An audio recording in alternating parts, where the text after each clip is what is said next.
Helen Yee here with Eyes on the Game in the UFC Apex, being joined by the one, the only, the Italian dream, Mr. Marvin Vettori. Now, you've mentioned before the significance of representing Italy, and tomorrow you are making history being the first fighter to headline a UFC card representing Italy. So describe that significance it means for your legacy.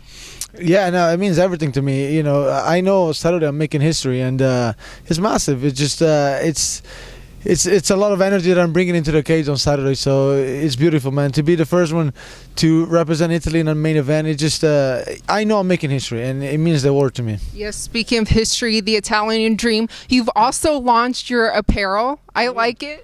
Nice. I'm glad you like it. Yes. It's just coming out now. We just started the pre-order and the pre-orders, and yeah, man, we have a lot of things coming out, and it's gonna be good, man. I love the fact that I started that. Yeah, where can your fans find that?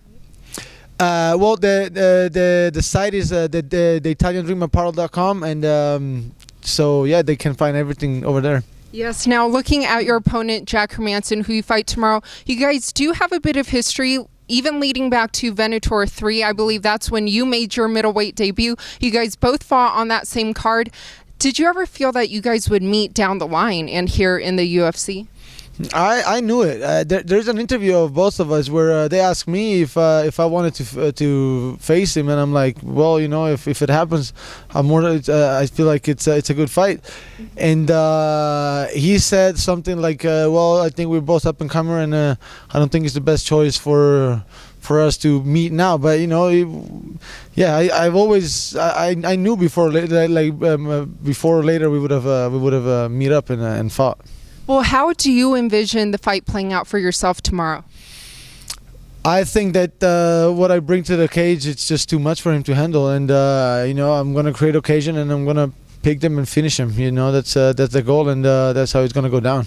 I follow you on Twitter, and I noticed a few months ago, I believe back in July, when you were trying to call anybody out, and you also mentioned Jared Cannonier and Jack Hermansson. Talk about the journey it's been the past few months trying to call people out, try to find this opponent, and then tomorrow making that headline.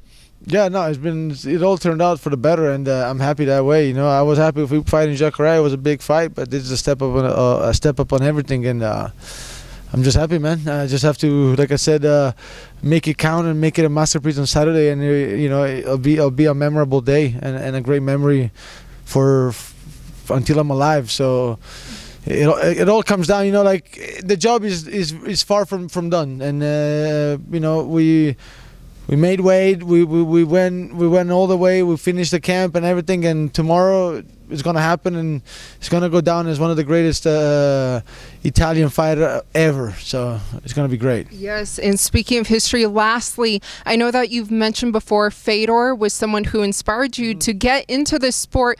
There's been a lot of debates about GOAT talk lately. I'm curious to know, in your opinion, who do you think is the GOAT? I think the GOAT for me will always remain Fedor, actually. Yeah, like, because, you know, like, maybe that's a little bit biased, because the first fighter that I really watched coming up was Fedor, and but so there's a lot that, you know, there's many in the talk for the GOAT, but Fedor remains the best for me, you know? Yes, the one and only. Well, would you like to tell all your fans who can't wait to watch you headline that main card tomorrow? Yeah, tune in on Saturday, because it will be like a crazy fight, and I'll put up a masterpiece.